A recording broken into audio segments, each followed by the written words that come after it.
welcome you in the second lecture of optics. In the first lecture, I have talked about the definition of optics and the definition of light. I have told that light is an electromagnetic wave which enables our eyes to see anything, which enables our eye to perceive the world around us. Okay, and I have also talked about some early theories of light like Democritus' idola theory, okay, Plato tactile theory, Pythagoras emission theory and Empedocles theory of light and vision. तो आज हम लोग उसको continue करेंगे और देखेंगे कुछ और ऐसे नाम, कुछ और उनकी उपलब्धियां जो कि हमें जानना ज़रूरी है। इन्होंने ये साइंटिस्ट बोले इन्हें या फिलोसफर बोले, ये मैंने कुछ नाम लिखे हैं, बस इसके अलावा जितने मैंने नाम लिखे उतने ही नाम और भी हैं। तो उसमें से मैंने कुछ नाम पिकअप किया और उसके बारे में मैं बात करूँगा आपसे। शुरुआत करूँगा मैं जो मैंने प्रीवियस वीडियो में बताया था। मैंने बताया था डेमोक्रिटस की आइडोला थ्योरी के बारे में कि डेमोक्रिटस का मानना था कि कोई भी चीज़ तब हमें दिखती है जब उसकी रिप्लिका हमारे आंखों में आती है, ठीक है। और ये उन्होंने बोला था 500 BC में, बट उससे भी पहले कुछ थ्योरीज थी अराउंड, चूँकि ये ग्रीक के थे, ये जितने नाम हैं सब ग्रीक के नाम हैं, ग्रीस के रहने वाले थे ये लोग, ठीक है। और जितने भी अच्छे फिलोसफर्स थे वो ग्रीस से ही जनरली थे। बट उनसे भी बहुत पहले 5000 सालों पहले, इनके भी 5000 सालों पहले लाइट की एक थ्योरी दी गई थी, ठीक है। और वो दिया गया था इजिप्ट से, इजिप्ट यानी मिस्र। वहाँ ऐसा माना जाता, वहाँ की सभ्यता को माना जाता था कि रा वो सन को बोलते थे, सन को वो भगवान मानते थे। और उनका कहना था कि रा नाम के जो गॉड हैं, जब वो अपनी आंखें खोलते हैं तो इस दुनिया में उजाला होता है, तब लाइट का जन्म होता है, तब जो हमें मिलता है वो लाइट है। और जब वो आंखें बंद कर लेते हैं तो we feel the absence of light, that means darkness.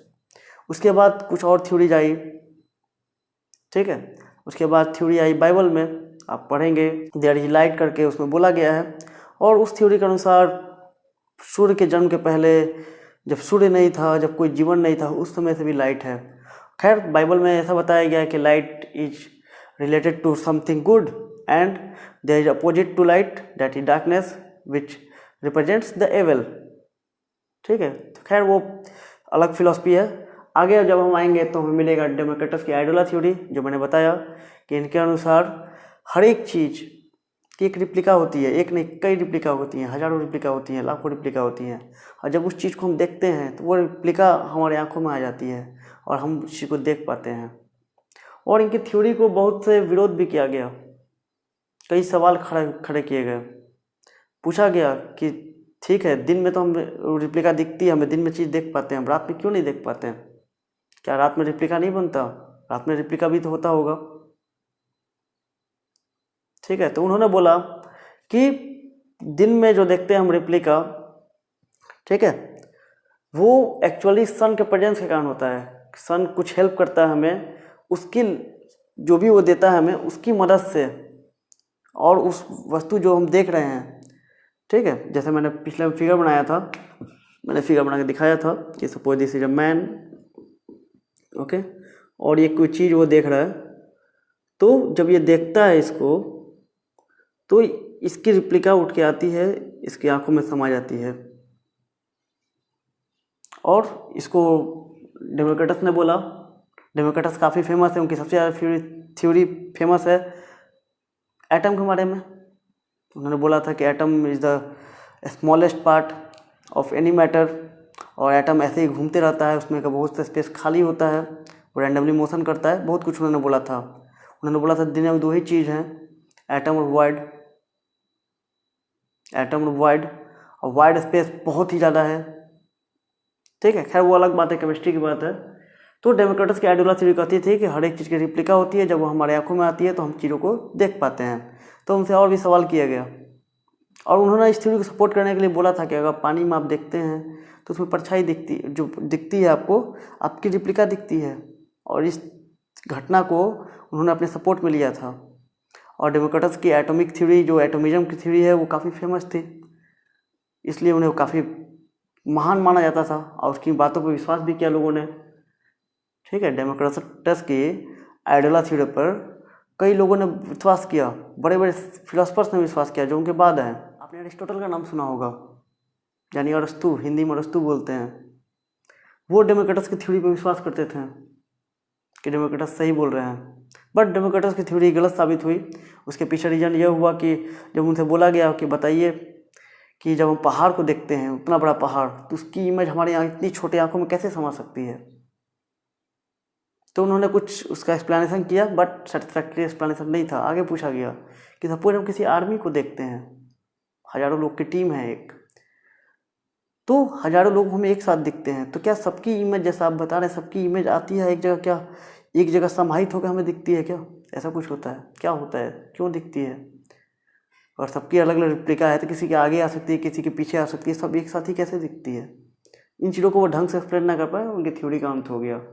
प्लेटो की टेक्टाइल थ्योरी कहती है, प्लेटो की टेक्टाइल थ्योरी कहती है कि हमारी आंखों से, इनकी थ्योरी कहती थी कि वस्तु जो चीज़ है जिसको हम देख रहे हैं, वस्तु से कुछ निकल के आता है, हमारी आंखों में आता है। बट प्लेटो की और पाइथागोरस की थ्योरी थी इमर्शन थ्योरी। उनका कहना था कि हमारी आंखों से कुछ निकलता है, इनका कहना था हमारी आंखों से कुछ फिलामेंट टाइप का निकलता है, और जब वो कहीं जाकर टकराता है तो वो चीज़ हम देख पाते हैं। जब तक नहीं टकराता हमें कुछ नहीं दिखता है। जैसे कि हवा हम नहीं देख पा रहे हैं, हवा से नहीं टकरा रहा है वो। ठीक है, तो ये प्लेटो की टेक्टाइल थ्योरी थी कि जब कुछ टकराता है, हमारी आंखों से फिलामेंट टाइप का कुछ निकलता है, जब टकराता है तो कुछ रिएक्शन टाइप आप कह सकते हैं, उससे होता है, हमें चीज़ें दिखती हैं। पाइथागोरस की इमिशन थ्योरी कहती है कि हमारी आंखों से रेज निकलती हैं, हमारी आंखों से रेज निकलती हैं और उसके चलते हम चीज़ों को देख पाते हैं। और पाइथागोरस को बिलीव करते थे ये यूक्लिड ऑफ टॉलमी। ठीक है, डेमोक्रिटस के फॉलोअर कौन थे? अरिस्टोटल थे। उसी तरह पाइथागोरस की इमिशन थ्योरी को बहुत हद तक, बहुत गहन से मानते थे ये लोग, टॉलमी और यूक्लिड। ठीक है, इनके बारे में बात करेंगे हम लोग। और उसके बाद मैंने बताया था एम्पेडोक्लिस की थ्योरी। एम्पेडोक्लिस ने क्या किया, इन दोनों को मिक्स कर दिया। उन्होंने बोला कि हमें कोई चीज़ दिखती है तब दिखती है जब हमारे आंखों से भी कुछ निकलता है और वस्तु से भी कुछ निकलता है, और दोनों एक दूसरे से कुछ कॉम्बिनेशन करते हैं जिसके कारण दिखती है चीज़ में। ठीक है, तो उन्होंने बेस्ट का रास्ता निकाला, दोनों की थ्योरी को इक्वल कर दिया, और इस तरह आई एम्पेडोक्लिस की थ्योरी। ये अराउंड था 532 BC के अराउंड, सॉरी ये 532 BC के अराउंड था, ये 500 BC के अराउंड था। इनकी थ्योरी आई थी प्लेटो की 400 BC में, और ये था 350 BC के अराउंड, ये सॉरी या 400 BC के अराउंड। एग्जैक्ट डेट मैं काफ़ी खोजने का ट्राई किया, मुझे एग्जैक्टली डेट नहीं मिला कहीं। तो अराउंड ये 500 BC, 550 BC टू 350 BC के अंदर ये चारों थ्योरीज आई। खैर, उसके बाद अब जो अच्छा नाम आता है, जो सही नाम आता है, जिसने कुछ सही थ्योरी दी, वो आता है एपिक्यूरस का। इन्होंने लगभग 300 BC में ये पहले इंसान थे जिन्होंने रिफ्लेक्शन का कॉन्सेप्ट मार्केट में लाया। ठीक है, इन्होंने बोला कि light is emitted by sources other than eye, कि लाइट जो निकलता है वो आई के अलावा निकलता है। इन्होंने क्या बोला था? आई से निकलता है। इन्होंने बोला आई से निकलता है, इन्होंने बोला आई से निकलता है, बट इन्होंने कुछ हट के बात की। इन्होंने बोला आई से नहीं निकलता है, सोर्सेस अदर देन आई से लाइट निकलता है। ठीक है, and vision is produce when light reflects object, और विजन तब प्रोड्यूस होता है जो वो रिफ्लेक्ट करता है, जो कि सही थ्योरी है। हम चीज़ों को तभी देख पाते हैं जब लाइट उस पर पड़ता है और लाइट रिफ्लेक्शन हमारी आंखों पे आता है। तो पहले ऐसे इंसान थे हिस्ट्री में जिन्होंने कुछ सही बात करना स्टार्ट किया, जो सही थ्योरी है। समझ में आ रही है बात? Light is produced when light reflects objects and that objects make a image in our eyes. उसके बाद उसी समय यूक्लिड की ज्योमेट्री आपने सुनी होगी। पूरी ज्योमेट्री हमने जो पढ़ी है 9th 10th में, वो यूक्लिड पे ही आधारित है, और ये काफ़ी बड़े मैथमेटिशियन थे। एक्चुअली जो ग्रीस में थे वो केवल मैथमेटिशियन, एस्ट्रोनॉमर नहीं थे, वो फिजिसिस्ट भी थे, साइंटिस्ट आप कह लो। समझ में आ रहा है बात? वो सब कुछ थे एक तरह से। पाइथागोरस इवन को पहला साइंटिस्ट माना जाता है। He was the lover of wisdom, he was the lover of wisdom. Pythagoras की एक और थ्योरी फेमस है, वो इनकारनेशन में बिलीव करते थे, पुनर्जन्म में। उनका कहना था कि जब हम मरते हैं तो हमारी आत्मा दूसरे शरीर में जाती है, और स्पिरिचुअलिटी भी यही कहती है, जो आज स्पिरिचुअलिटी हम जानते हैं, अध्यात्म, वो भी यही कहता है। आप गीता पढ़े तो गीता में भी यही बोला गया है कि मृत्यु के पश्चात शरीर मरता है, आत्मा नहीं मरती, वो बस अपना कपड़े की तरह बदलती है शरीर को। और यही मानना था पाइथागोरस का। इवन उनका कहना था कि उन्हें अपने पिछले 4 जन्म याद है कि वो क्या क्या थे। खैर ये अलग बातें हैं। तो यूक्लिड ने 300 BCE में, बिफोर कॉमन एरा में, उन्होंने अपनी एक बुक लिखी थी, ऑप्टिक्स। कहीं कहीं इसे ऑप्टिका भी बोला गया है, ठीक है। तो उस बुक में उन्होंने लॉ ऑफ रिफ्लेक्शन को डिस्कस किया और उन्होंने बताया कि light travels in straight line. तो सबसे पहले हमने कब जाना कि लाइट जो स्ट्रेट लाइन में ट्रेवल करता है, तो जवाब आएगा, ये यूक्लिड ने बताया हमें 300 BCE में। उसके आगे बढ़े तो टॉलमी का आपने नाम सुना होगा, अगर आपने भूगोल सुना होगा, भारत का भूगोल नामक पुस्तक इन्होंने लिखी है, ठीक है। तो टॉलमी वाज ए ज्योग्राफर, और 100 CE में, 100 कॉमन एरा में, मतलब ईसा के जन्म के 100 ईयर्स बाद, उन्होंने, वो पहले ऐसे इंसान थे जिन्होंने क्वांटिटेटिव स्टडी किया। किसके बारे में? तो रिफ्लेक्शन ऑफ लाइट के बारे में।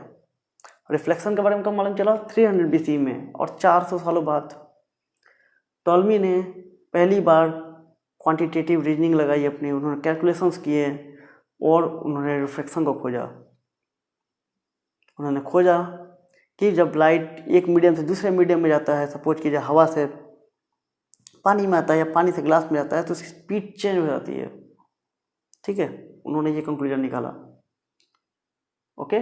और इनकी ये थ्योरी इनकी बेस्ड थी एक्चुअली हीरोज पे।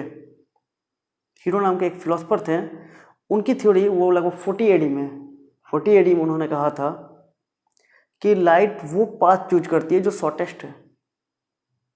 और यही बात बहुत आगे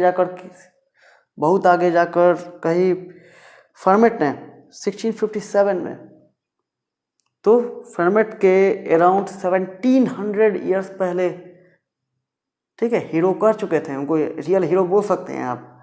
वो बोल चुके थे कि light takes a path which takes minimum time, या स्मॉलेस्ट पाथ कवर करती है वो लाइट, ओके। अगर उसको इस पॉइंट से इस पॉइंट जाना है तो वो ऐसे जाएगी, ना कि ऐसे, स्मॉलेस्ट पाथ कवर करेगी वो, ओके। तो ये थी टॉलमी की स्टडी। से तक, ईसा के जन्म के 100 सालों बाद तक, यही कुछ फिलोसफर्स थे जिन्होंने अपनी थ्योरी दी, जो कि फेमस हुई। जैसे मैंने बताया, डेमोक्रिटस की, प्लेटो की, पाइथागोरस की, एम्पेडोक्लिस की, यूक्लिड की, एपिक्यूरस की, टॉलमी की। इन्होंने उन्हें अपने अपने लॉज दिए, बट कोई फाइनल कंक्लूजन पर नहीं पहुँचे। कोई बहुत सही थ्योरी उन्होंने नहीं दी जो आज हम जानते हैं। उसके बाद काफ़ी सालों तक, लगभग 900 सालों तक कुछ खास आया नहीं है। पाइथागोरस की थ्योरी धीरे धीरे ऑब्सोलीट हो गई, ठीक है। लोगों ने इसको ख़त्म कर दिया, नहीं माना, क्योंकि वो पूरी तरह एक्सप्लेन नहीं कर पा रहा था हर चीज़ों को। उसके बाद एक नाम आता है जो बहुत इंपॉर्टेंट है हिस्ट्री में, एल-हैथम का, ठीक है, एल-हैथम। और इनका एक और नाम है अली हसन, ठीक है, अबू अली हसन। तो अबू अली हसन ने अपनी एक बुक लिखी थी जिसका नाम है किताब अल-मनाजीर, जिसको बोलते हैं द बुक ऑफ ऑप्टिक्स। तो उन्होंने अपनी बुक में, एक्चुअली वो उन्होंने बहुत से काम किए थे, उनको फादर ऑफ मॉडर्न ऑप्टिक्स भी कहते हैं। Abu Ali Hasan was the father of modern optics, is the father of modern optics. जो ऑप्टिक्स की मेन थ्योरी आई, जो सही थ्योरी आई, उसकी शुरुआत इन्होंने की थी। उन्होंने बुक लिखी थी जिसको बुक ऑफ ऑप्टिक्स बोलते हैं, ठीक है। उन्होंने अपनी बुक में बताया कि passive reception of light rays reflected from objects then an active emanation of light rays from eyes.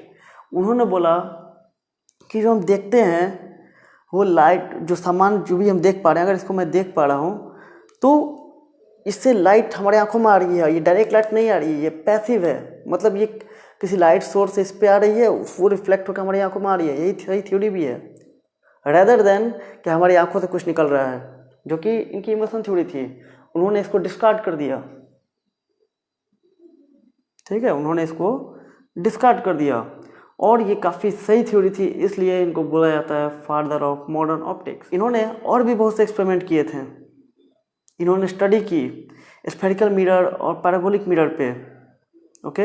इन्होंने काफ़ी समय बिताया उस पर, तरह तरह के एक्सपेरिमेंट करते रहे वो, और फाइनली उन्होंने कुछ प्रॉपर्टीज निकाली related to reflection of light from spherical mirror. आप जानते होंगे कि स्फीयर का एक पार्ट जो कि यूज में लाया जाता है एज ए मिरर, उसको स्फेरिकल मिरर बोलते हैं हम लोग। तो उन्होंने स्टडी की स्फेरिकल और पैराबोलिक मिरर पे। इनके बारे में और भी जो फेमस है वो है कि इन्होंने एटमॉस्फेरिक रिफ्लेक्शन का कॉन्सेप्ट दिया था। इन्होंने स्टडी किया था एटमॉस्फेरिक रिफ्लेक्शन में। ये पहले ऐसे इंसान थे जिन्होंने एटमॉस्फेयर के हाइट मापने का प्रयास किया, और ये यही नहीं रुके, इन्होंने ये भी इसकी भी थ्योरी देने का ट्राई किया। और इसकी थ्योरी दी कि क्यों एट द हॉरिजन सन और मून का साइज बढ़ जाता है, ठीक है। तो इन्होंने बहुत सारी थ्योरीज दी, इन्होंने बहुत सारे एक्सपेरिमेंट्स किए थे। That's why we call him as the father of modern optics. उसके बाद लगभग 13th सेंचुरी में, दैट मीन्स अराउंड दिस 2050 में, ठीक है, 1250 ईस्वी में रॉगर बैकॉन आए, और वो पहले ऐसे इंसान थे जिन्होंने लेंसेज का यूज किया विजन को करेक्ट करने के लिए। जिन व्यक्ति को सही नहीं दिखता था उसको लेंस की मदद से सही चीज़ दिख सके, उस पर उन्होंने काम किया। वो पहले इंसान थे जिन्होंने विजन को सुधारने के लिए लेंस को बनाया, लेंसेज का यूज करना स्टार्ट किया, ठीक है। बट वो प्रभावित थे इनकी स्टडी से, इनकी बुक को पढ़ के उसका कॉन्सेप्ट यूज करके उन्होंने ये काम किया था। So you can say that Roger Bacon were the influence by Abu Ali Hasan, who was the father of modern optics. Next नाम आएगा जो बहुत इंपॉर्टेंट है हिस्ट्री में, हैंस का, और ये लगभग 1590 to 1608 है, ठीक है। इन्होंने बहुत लंबा समय लिया था और इन्होंने टेलीस्कोप बनाया था। टेलीस्कोप से नाम जुड़ा हुआ है गैलीलियो का, बट रियली टेलीस्कोप बनाया था हैंड लिपर्सन ने, ठीक है। इन्होंने बनाया था कंपाउंड माइक्रोस्कोप, और उसके बाद उन्होंने बनाया टेलीस्कोप। सो टेलीस्कोप का इन्वेंटर आप इन्हें बोल सकते हैं। उसके बाद नाम आएगा जो बहुत इंपॉर्टेंट नाम है, गैलीलियो, ठीक है।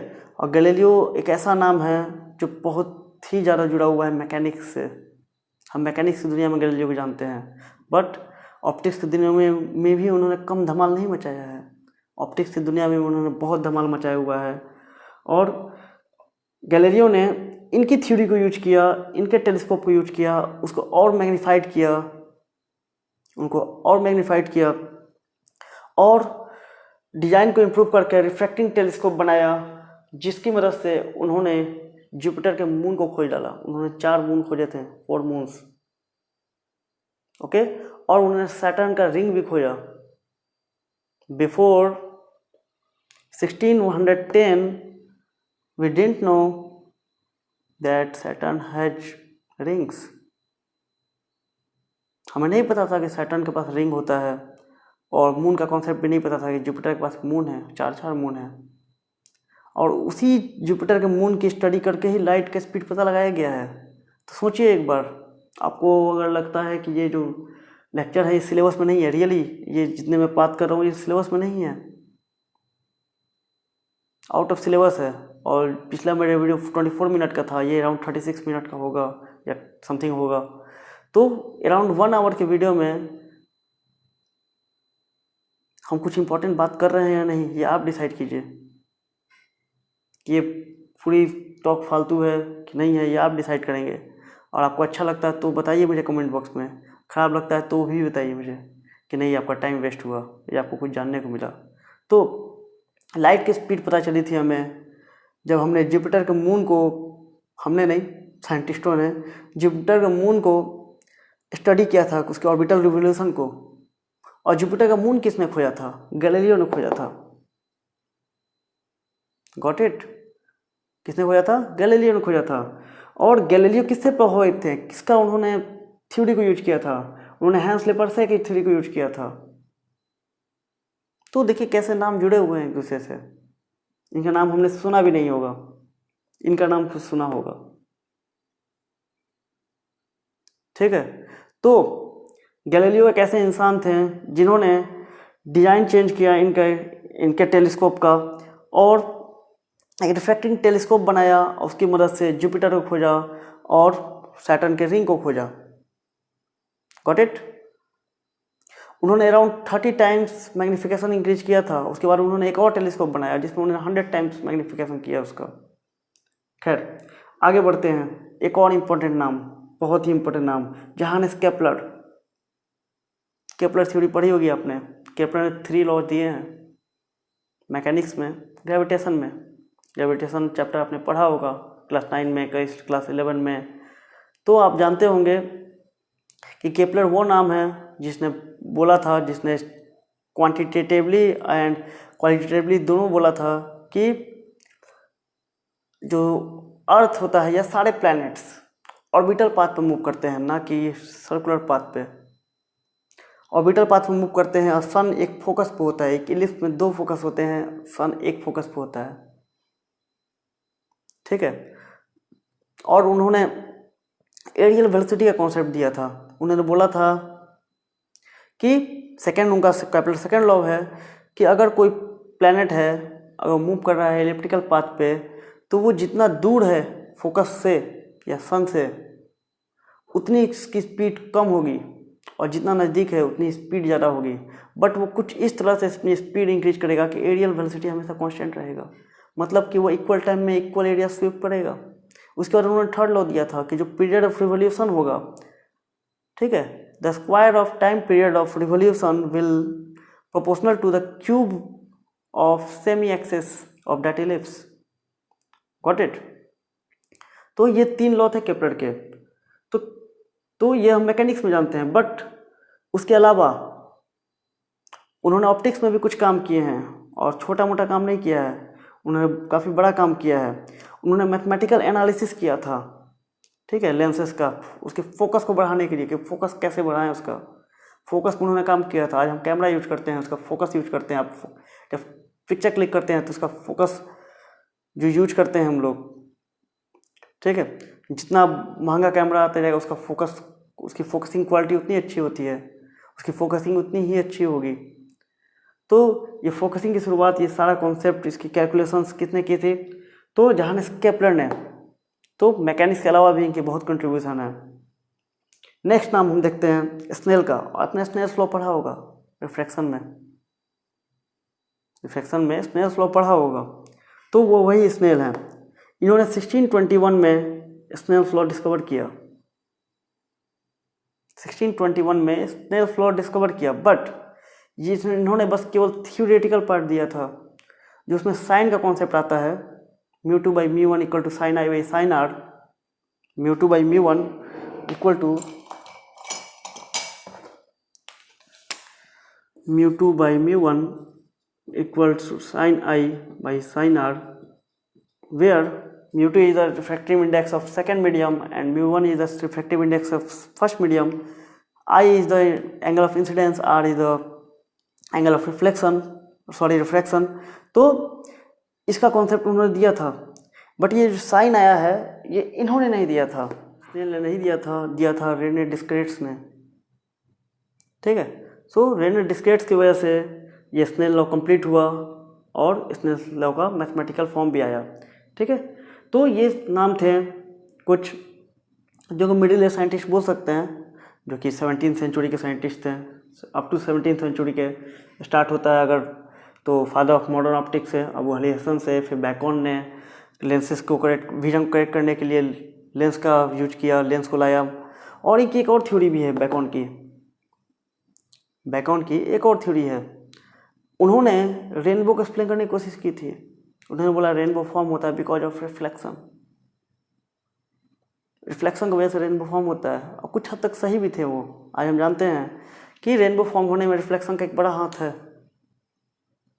बट केवल रिफ्लेक्शन की वजह से नहीं फॉर्म होता है ये, केवल रिफ्लेक्शन की वजह से नहीं, रिफ्रैक्शन और डिफ्रैक्शन भी होता है। ठीक है, तो खैर उन्होंने अपनी तरफ एक्सप्लेन करने की कोशिश की थी, ट्राई किया था, और कुछ हद तक सही भी थे।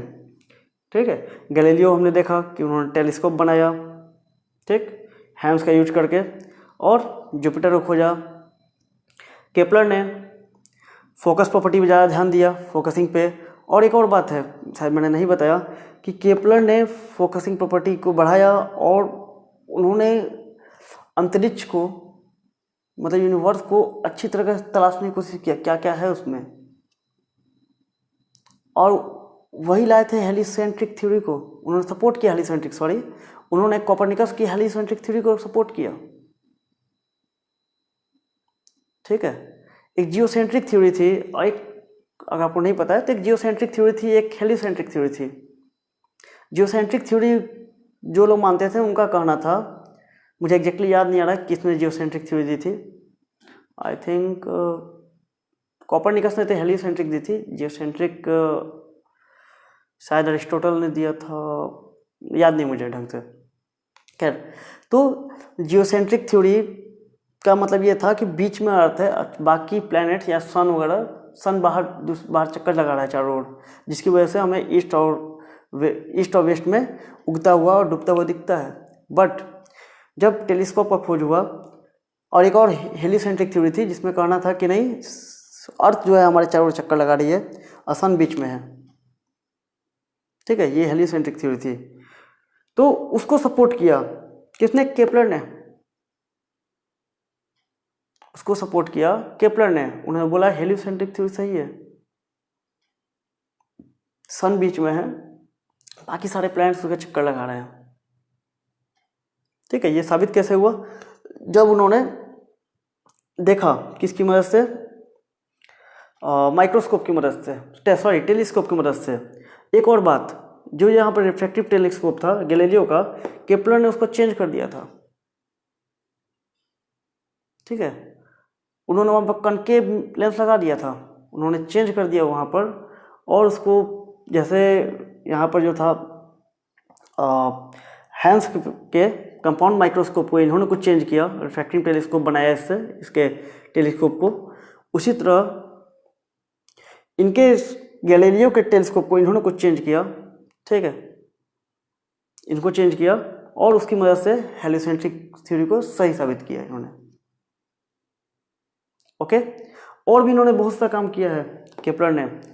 केपलर चूँकि पूरा फोकसिंग प्रॉपर्टी पे, जो फोकसिंग प्रॉपर्टी होती है लाइट की और लेंसेज की, उस पर उन्होंने बहुत ज़्यादा काम किया था, और वो बता पाए कि कैसे हम आँखों के थ्रू देखते हैं। उन्होंने जो रेटिना होता है और प्यूपिल होता है आँख का, ठीक है, उसके बीच जो संबंध बनता है, जो भी थ्योरी डेवलप हुई वो उन्होंने दी थी, उसकी शुरुआत इन्होंने की थी, केपलर ने। तो केपलर का बहुत बड़ा हाथ है इसमें। तो अगर अब तक के सबसे बड़ा हाथ अगर माना जाए दो जिन्होंने बहुत बड़ी बड़ी थ्योरी दी, तीन, तो स्नेल का नाम आएगा, केपलर का नाम आएगा, और अबू हरिसन तो इन्होंने शुरुआत ही की थी जो सही थ्योरी है उसकी।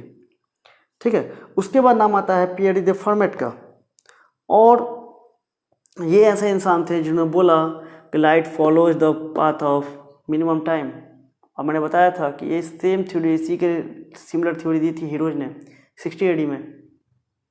तो बहुत सालों बाद, लगभग 1600 सालों बाद, फर्मेट ने बोला कि light follows the path of minimum time based on his principle of least time. ठीक है, लाइट फॉलो करता है जिस पे वो कम से कम टाइम ले। तो ये थ्योरी थी फर्मेट की, और यहीं से शुरुआत होती है स्पीड निकालने की, क्योंकि अभी तक माना जाता था कि लाइट को इनफाइनाइट टाइम लगता है मूवमेंट करने में। ठीक है, लेकिन धीरे धीरे समझ में आना स्टार्ट हुआ कि नहीं, ये फाइनाइट टाइम लेती है, इसको माप सकते हैं। अब मापने की शुरुआत की गई, वो देखेंगे हम लोग तुरंत। तो नेक्स्ट उसके बाद देखते हैं हम, और उसके बाद आते हैं फ्रांसिस्को, जो कि 1665 में, और ये ऐसे इंसान थे जिन्होंने डिफ्रैक्शन को मार्केट में लाया। डिफ्रैक्शन को एक्सप्लेन किया इन्होंने, डिफ्रैक्शन क्या होता है। ठीक है। तो अगर बोला जाए तो रिफ्लेक्शन सबसे पहले कौन लाया हमारे दिमाग में, रिफ्लेक्शन कॉन्सेप्ट की, रिफ्लेक्शन टाइप की भी कोई चीज़ होती है, ठीक है। तो उसमें अबू हलीसन का नाम भी आता है। और उसके पहले जो सबसे पहले अगर चले जाएँ ग्रीस में हम, तो यहाँ से शुरुआत होती है 300 BCE से, ठीक है। और लॉ ऑफ रिफ्लेक्शन इन्होंने दिया था, तो एपिक्यूरस इक्विलिट का नाम आएगा, ठीक। उसके कुछ समय बाद 400 सालों बाद टॉल्मी ने दे दिया था, रिफ्लेक्शन का कॉन्सेप्ट दिमाग में ला दिया था हमारे। और डिफ्रैक्शन कॉन्सेप्ट आते थे, देख सकते हैं आप कितना टाइम लग गया, 100 CE, और यहाँ पर है 1665, 1500 साढ़े 1500 सालों बाद डिफ्रैक्शन का कॉन्सेप्ट आता है। देखेंगे हम लोग डिफ्रैक्शन क्या होता है डिटेल में हमारे इस सीरीज में। खैर हम आगे बढ़ते हैं अभी। उसके बाद आते हैं रोमर, और एक बहुत महत्वपूर्ण नाम है इसमें in the history of optics. और इन्होंने अप्रोक्सीमेट वैल्यू निकाली स्पीड ऑफ लाइट की, ठीक है। स्पीड ऑफ लाइट की इन्होंने अप्रोक्सीमेट वैल्यू निकाली। इन्होंने बताया कि speed of light is not infinite, sorry their mistake here, speed of light is not infinite, कि स्पीड की लाइट जो है, लाइट की स्पीड जो है वो इनफाइनाइट नहीं है बल्कि फाइनाइट है। और इन्होंने कैलकुलेशन करके निकाला था 2.25 × 10⁸ मीटर पर सेकेंड, जो कि 75% सही भी है, क्योंकि आज हम जानते हैं कि लाइट की एग्जैक्ट स्पीड है 2.997752,498 × 10⁸ मीटर पर सेकेंड, जिसको हम अप्रोक्सीमेट बोलते हैं 3 × 10⁸ मीटर पर सेकेंड, ठीक है। और इन्होंने बोला था 2.25 × 10⁸ metre per second, which is 75% of 3 × 10⁸ metre per second, ठीक है। तो इन्होंने लगभग अप्रोक्सीमेट वैल्यू निकाली थी, और उसके बाद से स्टार्ट हो गया एग्जैक्ट वैल्यू निकालने का क्रम। और धीरे धीरे कुछ साइंटिस्ट आए, वो अपना प्रयोग करते गए, और कुछ समय बाद हमें एग्जैक्ट वैल्यू निकली। और इस वैल्यू निकालने के क्रम में किसका यूज किया गया था? जुपिटर के प्लैनेट जो मून्स हैं उनका यूज किया गया था, उनकी स्पीड को मापा गया था, ऑर्बिटल रिवोल्यूशन कितना टाइम लग रहा है उसमें, ठीक है। तो स्पीड ऑफ लाइट हमें एग्जैक्ट पता नहीं चलता अगर जुपिटर का मून पता नहीं चलता। जुपिटर का मून पता चलने में किसका हाथ है? तो अपने गैलीलियो का हाथ है। गैलीलियो की मदद किसने की थी? हैंस ने की थी। तो मेरी दृष्टि से इसलिए हिस्ट्री पढ़ना इंपॉर्टेंट है, चीज़ों को फिलॉसफी जानना जो इम्पोर्टेंट है, ठीक है। ग्रीस के इतने लोग, इतनी थ्योरीज हैं कि इतनी ज़्यादा थ्योरीज है कि अगर मैं एक पे केवल बोलना स्टार्ट करूँ तो पूरा 3-4 घंटे का लेक्चर बन सकता है, केवल एक की जितना उन्होंने काम किया है। हर एक व्यक्ति जो फिलोसफर था वो एस्ट्रोनॉमर भी था, मैथमेटिशियन भी था। थेल्स का नाम सुना होगा। थेल्स लाइफ की फिलोसफी के बारे में बोलते हैं कि हर चीज़ वाटर से मिलकर बनी है। थेल्स का थ्योरम पता होगा आपको, थेल्स थ्योरम पढ़ा होगा 7, 8, 9, 10 में। थेल्स पहले ऐसे इंसान थे जिन्होंने पिरामिड की हाइट माप दी, इजिप्ट के पिरामिड की हाइट माप दी उतने सालों पहले, आज से 2500 साल पहले, जब वहाँ पर कोई स्केल नहीं था, कुछ नहीं था हमारे पास। तो ये एस्ट्रोनॉमर भी थे, ये फिलोसफर भी थे, इन्होंने लाइफ की फिलोसफी भी दी रखी थी। और जब आप पढ़ेंगे तो एक से एक फिलोसफी है। मैं एक अलग सीरीज बनाऊंगा कुछ समय बाद, जिसमें सारे साइंटिस्ट के बारे में बात करूंगा कि उनकी क्या क्या उपलब्धियां रही हैं। खैर अभी हम फोकस करते हैं अपने मुद्दे पे आते हैं। और उसके बाद नाम आता है हुक का। इसके बीच और भी नाम है। ये 1665 के अराउंड ही इन्होंने थ्योरी दी थी, इन्हीं के साथ साथ। और इनकी बुक है माइक्रोग्राफिया, ठीक है, जिसमें इन्होंने बोला है कि light is rapid vibration of any medium through which it propagates. कि लाइट क्या है, ठीक है, यहाँ से वेव की स्टार्ट होती है।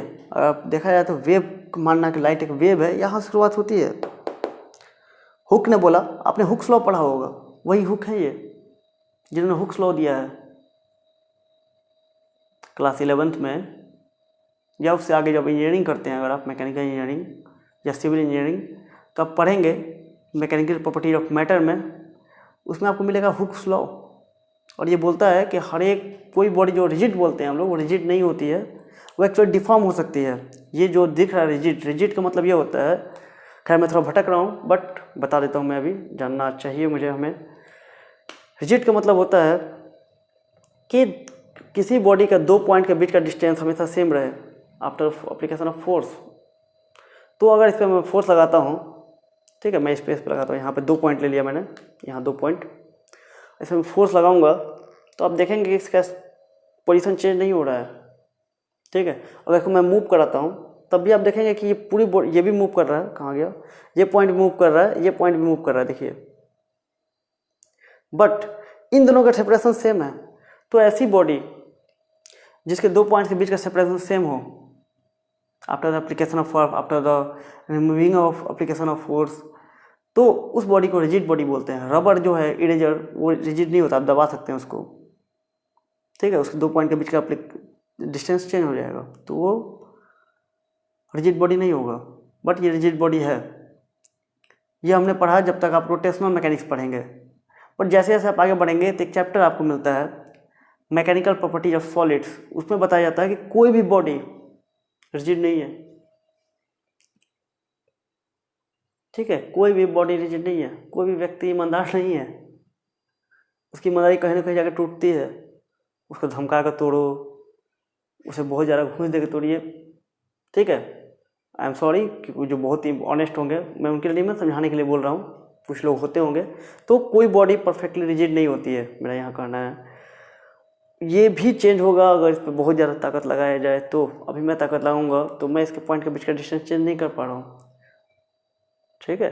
बट आपका कोई फेवरेट WWE के फाइटर हो, जॉन सीना हो, बाटिस्टा हो, अंडरटेकर हो, ठीक है, या कोई भी हो, उनको बुलाइए, रोमन रेंज हो, वो इसका पॉइंट के बीच का चेंज कर देंगे डिस्टेंस, उनमें इतनी ताकत है, तो ये बॉडी रिजिड नहीं रह जाएगी। तो ऐसे चीज़ों डील करती है जो चैप्टर, उसको बोलते हैं mechanics of deformable bodies. Deformable bodies क्या, मैकेनिक्स क्या है, तो वहाँ पे जब आता है कि जब किसी बॉडी को डिफॉर्म करते हैं तो जितना फोर्स अप्लाई करते हैं उसके चलते स्ट्रेस प्रोड्यूस होता है, स्ट्रेन प्रोड्यूस होता है, उस स्ट्रेस और स्ट्रेन के बीच एक रिलेशन होता है लीनियर प्रोपोर्शनलिटी का, जिसको हम इलास्टिक मॉडुलस बोलते हैं, मॉडुलस इलास्टिसिटी बोलते हैं, ठीक है। उसके बारे में कभी बात होगी जब मैं उस चैप्टर में जाऊंगा, उस चैप्टर की बात करूंगा। तो इस लॉ को उन्होंने हुक्स ने दिया था कि एक up to the proportional limit the stress produce in a deformable body is proportional to the strain produced, ये है हुक्स लॉ। तो वही हुक जो मैकेनिक्स में दिए हैं यहाँ पे, उन्होंने माइक्रोग्राफिया में बोला कि light is rapid vibration. Light क्या है, रैपिड वाइब्रेशन है, वाइब्रेट कर रहा है, ठीक है, of any medium through which it propagates. Light जिस मीडियम से जाता है उसमें वाइब्रेशन क्रिएट करता है, एक्चुअली क्रिएट नहीं करता, वाइब्रेशन है जिस मीडियम में जाता है। जो मैं बोल रहा हूँ साउंड कैसे जा रहा है, तो यहाँ पे जो हवा में है, हवा में जो पार्टिकल्स हैं उससे छेड़छाड़ हो रही है और इस तरह साउंड एक जगह से दूसरी जगह पहुँच रहा है, ठीक है। तो इनका भी यही कहना था कि लाइट जो है वाइब्रेशन क्रिएट करता है, जो मीडियम में वाइब्रेशन है उसको लाइट बोलते हैं एक्चुअली। लेकिन ये थ्योरी गलत हुई, क्योंकि वाइब्रेशन अगर क्रिएट होगा, इनका कहना था ये कि ये लॉन्गिट्यूडनल वेव है एक तरह से, बट बाद में हमें पता चलता है कि ट्रांसवर्स वेव है, ट्रांसवर्स वेव ऐसे होता है, लॉन्गिट्यूडनल वेव ऐसे होता है, ठीक है। ऐसे ट्रांसवर्स वेव की भी ड्रॉबैक आया कि ट्रांसवर्स वेव के लिए हमें ज़रूरत पड़ती है एक मीडियम की, और उसको लेके थ्योरी दिया गया। हम बात करेंगे जब वेव हाइगन्स थ्योरी पढ़ेंगे, आहिरा हाइगन का नाम आया रहा है तुरंत। तो रॉबर्ट हुक ने बोला कि ये रैपिड वाइब्रेशन है और लॉन्गिट्यूडनल टाइप का वाइब्रेशन है, ठीक है, और लाइट एक वाइब्रेशन है जिस मीडियम से जाता है उसमें, जिस मीडियम से प्रोपोगेट होता है उसमें वाइब्रेशन जो क्रिएट होता है उसी को लाइट बोलते हैं। अब नाम आता है हाइगन का, और ये 2 नाम बहुत इंपॉर्टेंट हैं इन द हिस्ट्री, जो आपके 12th क्लास की फिजिक्स स्टार्ट होती है, या 10th क्लास पे तो नहीं पढ़ना है, 10th क्लास में बहुत कम पढ़ना है, केवल इंट्रोडक्शन आया होगा। तो ये 2 नाम निकल के आते हैं, न्यूटन की थ्योरी और हाइगन्स की थ्योरी। और यहाँ पे विवाद है। न्यूटन बोलते हैं कि light is a stream of particles and that particles are known as corpuscles, और इनकी थ्योरी कही जाती है कॉर्पस्कुलर थ्योरी। न्यूटन अपने कॉर्पस्कुलर थ्योरी में कहते हैं कि light is a stream of particles that are known as corpuscles, उन्होंने लाइट को पार्टिकल का एक स्ट्रीम बोला, एक धारा बोली पार्टिकल के बहने वाली धारा है जिसको उन्होंने कॉर्पसकल्स नाम दिया, ठीक है। और उसकी सहायता से उन्होंने लॉ ऑफ रिफ्लेक्शन भी प्रूव किया, लॉ ऑफ रिफ्लेक्शन भी बताया, ठीक। और हाइजन का कहना था कि लाइट एक वेव है। कैसी वेव है? ट्रांसवर्स वेव है, ठीक है। तो हाइजन पर सवाल उठाया गया और इन्होंने भी लॉ ऑफ रिफ्लेक्शन दोनों प्रूव किया अपनी वेव थ्योरी से, ठीक है। इन पे मैं पूरा डिटेल डिस्कशन करूँगा, एक लेक्चर बनेगा इस पर, एक लेक्चर इस पर बनेगा कम्प्लीटली। मैं काफ़ी डिटेल जाऊँगा इसके बारे में, टोटली बात करेंगे हम लोग। तो हाइजन ने बोला कि लाइट क्या है? वेव है, ठीक है। क्या था? वेव है, ट्रांसवर्स वेव है। तो अगला सवाल आता है कि ट्रांसवर्स वेव तो साउंड भी है, और साउंड को मूव करने के लिए एक किसी न किसी मीडियम की आवश्यकता होती है। तो अभी अगर लाइट को मूव करना है तो यहाँ तो एयर है, मीडियम है, ठीक है, ओके, नो प्रॉब्लम। बट जब सन से अर्थ की तरफ लाइट आता है तो बीच में बहुत वैकेंट स्पेस है, जहाँ वैक्यूम है, कुछ नहीं है, नथिंग है, वहाँ कैसे लाइट ट्रेवल कर पाती है? Because you are saying that light is a transverse wave, and because it is a transverse wave, it requires a medium like air, like glass, like water, कुछ भी हो सकता है, एक मीडियम चाहिए। तो कैसे वो मूव करता है? तो उन्होंने अपनी थ्योरी को डिस्क्राइब करने के लिए, बचाने के लिए उन्होंने बोला, जो गलत साबित हुआ बाद में, कि ये पूरा पृथ्वी के बाहर जितनी जगह है सब जगह एक इनविजिबल मैटर फैला हुआ है जिसको नाम दिया ईथर। ईथर नाम सुना लग रहा होगा, सुना हुआ है? याद आएगा आयरन मैन, ठीक है, याद आएंगे कैप्टन अमेरिका, याद आएंगे हल्क। तो वहाँ से कुछ नाम जुड़ा हुआ है ईथर का। खैर, शायद उसी ईथर के बारे में यहाँ बात की गई है। तो हाइगन ने बोला कि वातावरण में चारों ओर ईथर फैला हुआ है जो दिखता नहीं है, और इसी ईथर में लाइट प्रोपगेट कर जाती है। बचने के लिए बोल दिया था क्योंकि थ्योरी को एक्सप्लेन करना था। न्यूटन को भी परेशान किया गया, न्यूटन से भी पूछा गया। एक्चुअली न्यूटन को सबसे पहले न्यूटन का देखेंगे सीरीज स्टार्ट होता है 1660 से, और 1704 तक इनका काम चलता रहता है। और न्यूटन एक ऐसा नाम है जो फिजिक्स और मैथमेटिक्स में छाया हुआ है। पूरा कैलकुलस की खोज की है न्यूटन ने। न्यूटन के हम 3 लॉ जानते हैं जिन पर पूरा मोशन आधारित है। न्यूटन ने ग्रेविटेशनल लॉ दिया, जिससे यूनिवर्सल ग्रेविटेशन लॉ जो हर जगह लागू है।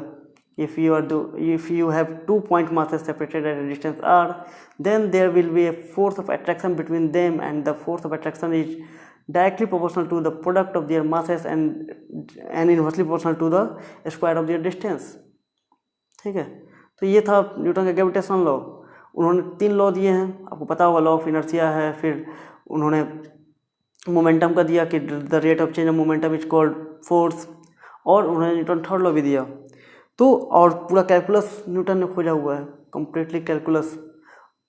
बट यहीं वो नहीं रुके थे, उनका ऑप्टिक्स में बहुत बड़ा हाथ है, लेकिन उतना हमें नहीं पता, क्योंकि हमने मैथमेटिक्स और ये जो न्यूटनियन मैकेनिक्स है उसमें इतना सुना हुआ है इनके बारे में कि हमें पता भी नहीं चलता कि इन्होंने ऑप्टिक्स में भी बहुत बहुत बड़े बड़े फूल खिलाए हुए हैं, ठीक है। उनकी एक बुक है ऑप्टिक्स नाम से, OPTIKS, ठीक है, 1704 में लिखी थी, 32 पेज की बुक है ये। तो उसमें उन्होंने अपनी कॉर्पस्कुलर थ्योरी दी हुई है।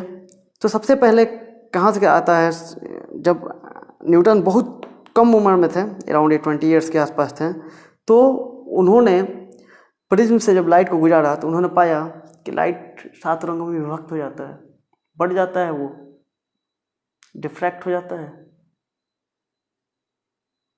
ठीक है। तब उनके दिमाग में कहीं से खटका कि कहीं ये पार्टिकल से मिलकर बने हैं क्या। जैसे हम किसी चीज़ को लेते हैं, मिट्टी को मिला लें, मिट्टी ले लेते हैं, ठीक है, कुछ कंकड़ ले लेते हैं, ठीक, कुछ हम पेंस ले लेते हैं, कुछ और चीज़ें ले लेते हैं, और जब उनको सीवर करेंगे हम, ठीक है, चालने का काम करेंगे, तो जो छोटा पार्टिकल्स होगा वो अलग हो जाएगा। आपने पढ़ा होगा फ्रैक्शनल डिस्टिलेशन, कि अलग अलग बॉइलिंग पॉइंट पर अलग अलग चीज़ें अलग हो जाती हैं, ठीक है, उसी टाइप का। तो उनके दिमाग में आया कहीं ना कहीं कि क्या पार्टिकल से मिलकर बने हैं क्या, बड़े छोटे पार्टिकल से, कि कभी बड़ा पार्टिकल निकल के आता है फिर उससे छोटा, फिर या कभी छोटा पार्टिकल निकल के आता है फिर उससे बड़ा, फिर उससे बड़ा, फिर उससे बड़ा। जरूर प्रिज्म एक काम करता है इसको बांटने का। प्रिज्म कैसा है, जब लाइट आता है तो ये बांट देता है कुछ, और ये अलग अलग टाइप में डिवाइड हो जाता है। तब इनके दिमाग में यहाँ से गूंजा और उन्होंने इस पर काम करना स्टार्ट किया, और बहुत टाइम लगा इनको, अराउंड 40 ईयर्स पूरा गहन अध्ययन करने के बाद उन्होंने अपनी कॉर्पस्कुलर थ्योरी दी। उन्होंने बोला कि लाइट जो है वो पार्टिकल है, और उसी के अराउंड उनसे कुछ पहले ही 1690 में ये बोल चुके थे वेव है, बट उनको ये नकार दिए। ये उनको नकारा, इन्होंने इसको नकारा, इन्होंने इनको नकारा, दोनों एक दूसरे को नकारते रहे। ये बोले वेव है, ये बोले पार्टिकल है। कभी ये गलत साबित हुए, कभी ये गलत साबित हुए, और कभी दोनों ही सही साबित हुए। ठीक है, इसके बारे में टोटल बातें आज नहीं करूँगा, नेक्स्ट वीडियो में बात करूँगा मैं डिटेल में इसके बारे में। तो जब उनको लाइट पता चला कि white light consist of colours, जो कि अलग अलग हो जाता है, तो उन्होंने थ्योरी दी कि ये लाइट जो है, जो सन से हमारी ओर आ रही है, या जो भी लाइट है, सब पार्टिकल्स हैं, डिफरेंट डिफरेंट साइज के पार्टिकल्स हैं। ठीक है, डिफरेंट डिफरेंट साइज के पार्टिकल्स हैं, और ये लाइट पार्टिकल से मिलकर बना हुआ है, जिसको उन्होंने नाम दिया कॉर्पस्कल्स। लाइट कॉर्पस्कल से मिलकर बना हुआ है। उन्होंने मुझसे पूछा गया कि बताइए रिफ्लेक्शन कैसे होता है, रिफ्लेक्शन थ्योरी एक्सप्लेन कीजिए अगर कॉर्पस्कल से लाइट है तो उन्होंने बोला, ये मिटा देता हूँ मैं इसको, ठीक है, या आप नोट कर लें पहले, या फिर मिटाता नहीं हूँ, मैं बताता हूँ। इसी में काफ़ी मेहनत लगा है मुझे लिखने में, तो मैं मिटाना भी नहीं चाहता इसको। तो देखिए यहाँ पर लाइट, अगर इनसे पूछा गया रिफ्लेक्शन को आप एक्सप्लेन कीजिए, तो इन्होंने बोला कि लाइट पार्टिकल्स के रूप में आता है, ठीक है, और यहाँ से टकरा कर ये लौट जाता है अगर बहुत ज़्यादा स्मूथ हो तो बोला चलो ठीक है भाई, आपने ये एक्सप्लेन किया, रिफ्लेक्शन को एक्सप्लेन कीजिए, रिफ्लेक्शन को एक्सप्लेन कीजिए। तो रिफ्लेक्शन में क्या होता है कि उन्होंने बोला कि रिफ्लेक्शन के दौरान क्या होता है कि जब ये पार्टिकल, क्यों रिफ्लेक्शन क्या होता है कि जब ये मीडियम चेंज करता है, अगर ये नॉर्मल मान लें हम, तो इसका डायरेक्शन चेंज हो जाता है अगर डेंसर मीडियम हो तो। ठीक है, तो उनसे पूछा गया कि बताइए कि डेंसर मीडियम में जाने के बाद क्यों डायरेक्शन चेंज हो जाता है, एक्सप्लेन कीजिए। तो उन्होंने बोला कि जब लाइट यहाँ से यहाँ जा रहा होता है तो क्या होता है कि जो नीचे का मीडियम है वो कॉर्पस्कल्स को फिर खींचता है, अपनी ओर खींचता है, और वो अपने नॉर्मल की ओर खींच लेता है, और उसकी स्पीड बढ़ जाती है, और उसकी स्पीड बढ़ जाती है। और उन्होंने इस तरह एक्सप्लेन किया किस चीज़ को, रिफ्लेक्शन को, बट ये गलत साबित हुआ, क्योंकि हाइडन ने प्रूव कर दिया था कि जब मीडियम चेंज होता है, उन्होंने रिफ्लेक्शन में बोला, हाइडन ने बोला रिफ्लेक्शन में कि जब ये मीडियम चेंज होता है, ठीक है, रेयर टू डेंसर जाता है, अगर कोई एयर ऊपर है या नीचे वाटर है या ग्लास है, तो जब मीडियम चेंज होगा तो इसकी स्पीड घट जाती है, रियल में घटती ही है, हमें पता है आज, और रियल में घटती है, और हम निकाल सकते हैं स्नेल्स लॉ से इसको आसानी से। तो ये स्पीड घट जाती है, न्यूटन बोलते थे स्पीड बढ़ जाती है, यहाँ एक गलत साबित हो गया। एक और जगह गलत साबित हुए ये, जब इनसे पूछा गया ट्रांसमिशन को एक्सप्लेन कीजिए, आप ट्रांसमिशन को एक्सप्लेन कीजिए, तो ये ढंग से नहीं कर पाए, ढंग से ये एक्सप्लेन नहीं कर पाए, और इनकी थ्योरी गलत साबित हुई। और भी इनके बहुत पोस्टुलेट्स हैं, इसके बारे में हम डिटेल में बात करेंगे नेक्स्ट लेक्चर में। मैं बताऊंगा कि आइजैक न्यूटन की इनका जो कॉर्पस्कुलर थ्योरी है वो क्या क्या बोलता है और क्या क्या इसकी कमियां थी। ठीक है, उसके बाद नेक्स्ट वीडियो में हम देखेंगे कि हाइगन्स की थ्योरी में क्या क्या कमियां थी और क्या क्या विशेषता थी। तो लास्टली न्यूटन ने बोला कि लाइट पार्टिकल है, और हाइगन्स ने बोला कि यह वेव है। ठीक है, इन्होंने बोला ट्रांसवर्स वेव है, ईथर में ये मूव करता है। ये भी थ्योरी इनकी गलत साबित हुई, और ये भी थ्योरी इनकी गलत साबित हुई। तो ये थे इतने नाम। हमने शुरुआत की डेमोक्रिटस से, प्लेटो से, Pythagoras, Empedocles, Epicurus, Euclid, Ptolemy, Haytham, यानी इनका एक और नाम था अबू हरिहसन, फिर बैकन, फिर Hans, Galileo, Johannes Kepler, Snell, Fermat, Romer, Hooke, Huygens, Newton, और यही नाम ये खत्म नहीं होता है, इसके बाद भी 20, 25, 50 नाम है। जो इनसे रिलेटेड हुआ, इनकी थ्योरी को कहाँ सही हुआ कहाँ गलत हुआ को एक्सप्लेन करने आए मैक्सवेल ने थ्योरी दी कि लाइट इलेक्ट्रोमैग्नेटिक वेव है, जो मैंने डेफिनेशन बताई थी लास्ट लेक्चर में, फर्स्ट लेक्चर में, कि light is an electromagnetic wave. ठीक है, जिसको कि इलेक्ट्रोमैग्नेटिक वेव को किसी मीडियम की जरूरत नहीं होती है, लाइट इलेक्ट्रोमैग्नेटिक वेव है। ठीक है, इलेक्ट्रोमैग्नेटिक स्पेक्ट्रम का एक हिस्सा है विजिबल, जिसको हम देख पाते हैं। जिस तरह हम कुछ ध्वनि सुन सकते हैं 20 हर्ट्ज टू 20,000 हर्ट्ज, उसके ऊपर की ध्वनि नहीं सुनाई देती है, जो चमगादड़ जो ध्वनि प्रोड्यूस करते हैं। ठीक है, जो बैट्स जो साउंड प्रोड्यूस करते हैं वो हम नहीं सुन सकते, अल्ट्रासाउंड होता है वो। उसी तरह कुछ ही पार्ट को हम देख सकते हैं। जो बल्ब हम यूज करते हैं, जो पीली वाली बल्ब होती है जो पहले यूज करते हैं 100 वाट का, समझिए कि 100 वाट का बल्ब अगर जल रहा है तो 10 वाट ही रोशनी हमारी आंखों तक पहुंचती है या हम देख पाते हैं उसको। 90% एज ए हीट वो खत्म हो जाता है, वो इंफ्रारेड रीजन में होता है, हम नहीं देख पाते हैं उसको। ठीक है, तो आगे बहुत से नाम हैं जो ऑप्टिक्स में हेल्प किए, जिनकी वजह से ऑप्टिक्स को बढ़ावा मिला। आपने विन्स का नाम सुना होगा, विन डिस्प्लेसमेंट लॉ मिलेगा आपको। प्लैंक का नाम सुना होगा आपने। डी ब्रॉगली, जिन्होंने वेव का दिया, चूंकि लाइट वेव से जुड़ा हुआ है, वेव से जुड़ी सारी थ्योरीज यूज होंगी इसमें, वेव से जुड़ी सारी थ्योरीज यूज होंगी। जो नाम आए हैं जिन्होंने वेव पे काम किया है, समझिए उन्होंने ऑप्टिक्स पे काम किया है। तो ऐसे बहुत से नाम हैं। आइंस्टाइन ने दिया 1905 में, जिसके लिए उन्हें नोबेल प्राइज मिला फोटो इलेक्ट्रिक इफेक्ट के लिए, जिसमें उन्होंने यूज किया, जो जहाँ साबित होती है न्यूटन की ये थ्योरी। इसलिए न्यूटन की कॉर्पस्कुलर थ्योरी को डिस्कार्ड नहीं किया गया, क्योंकि लाइट एक ऐसा चीज़ है जो दो नेचर दिखाती है। हर एक इंसान में भी दो नेचर होता है, वो समय समय पर सामने आता है, कभी अच्छा नेचर कभी खराब नेचर। उसी तरह लाइट दो नेचर शो करती है, एक वेव नेचर, एक पार्टिकल नेचर। कभी वो पार्टिकल नेचर शो करती है, कभी वेव नेचर शो करती है, जैसी कंडीशन वैसा वो शो करती है। ठीक है, तो बहुत सारे नाम हैं जो इनसे जुड़े हुए हैं, जिनका कि ऑप्टिक्स को बढ़ाने में, ऑप्टिक्स को नेसेंट से ऊंचा पहुंचाने में हाथ था। सबको मैं एक्सप्लेन नहीं कर पाया हूँ यहाँ पे, बट थैंक्स टू ऑल जिन्होंने इतना काम किया, और आज उसी कैमरे की मदद से, उन्हीं की मदद से मैं ये रिकॉर्ड कर पा रहा हूँ, मेरी बातें आप तक पहुँच पा रही हैं। ठीक है, तो I am thanking this all, और वो नाम भी जिनको मैंने यहाँ पर डिस्कस नहीं किया। ठीक है, तो मिलते हैं हम लोग नेक्स्ट लेक्चर में। हम लोग पढ़ेंगे कॉर्पस्कुलर थ्योरी, जो कि ज्योमेट्रिकल ऑप्टिक्स से रिलेटेड है, और कॉर्पस्कुलर थ्योरी न्यूटन को पढ़ेंगे। उसके बाद हाइजेनकर थ्योरी पढ़ेंगे। ठीक है, तो यहाँ से आपके सिलेबस का चीज़ स्टार्ट होता है। अभी तक हमने बातें की थी, मैंने ढांचा तैयार किया था कि ऑप्टिक्स कैसे इमर्ज हुआ। हमने ये सारी थ्योरी देखी, सभी साइंटिस्ट ने अलग अलग थ्योरी दी। इनको फिलोसफर बोले, साइंटिस्ट बोले, जो बोलना चाहें आप बोल सकते हैं। ठीक है, तो ये सारे इंपॉर्टेंट नाम थे, और कुछ और हैं जिनके बारे में हम समय के साथ देखते रहेंगे। तो मिलते हैं नेक्स्ट वीडियो में। नेक्स्ट वीडियो में हम लोग मिलेंगे न्यूटन की कॉर्पस्कुलर थ्योरी के साथ। तो तब तक के लिए थैंक यू, टेक केयर।